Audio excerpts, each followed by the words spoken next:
It may seem perfectly obvious that we only have one planet, and yet we don't behave as though we only have one planet.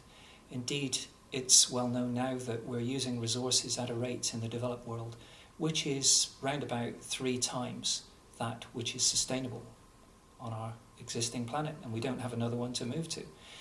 So one planet thinking is very important in terms of our long-term planning. Okay, so let's have a think about that one planet.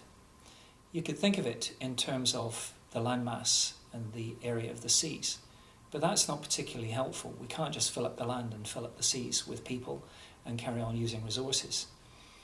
So how does one planet thinking help us? Well, probably most important is that we think about the global biogeochemical cycles which sustain us and other life on Earth. Now, it's a big word, biogeochemical, but essentially it means all the things that allow us to survive and for us to have a long-term future, along with all the other species on our planet.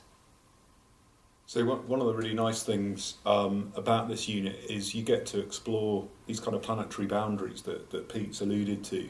So things like the air, the water, the land, the soil, in terms of things which can seem infinite because they're big and the planet's big, but then in terms of our current resource use, population growth, and our lifestyle choices, those things aren't infinite, certainly not. And within our lifetimes, there's a real risk that we exceed these boundaries, and essentially in terms of the fundamental of sustainability, that we provide for what we need today without risking what our children will need tomorrow. These planetary boundaries show where we're already exceeding that by, as Pete said, 3 times or more in some of the different resources, I guess, that we're making use of.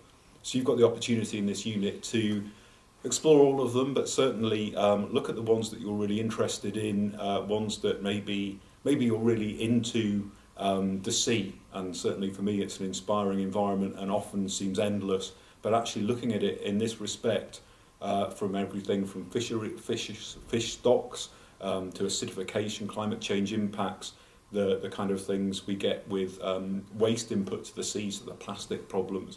All of these things are nice ways to, I suppose, bring home that these are precious and finite resources, and actually if we are going to be a sustainable society and have a sustainable future, then we need to be aware of the line and crossing it. And that part of where the line is also something you'll address in this unit in terms of uncertainty.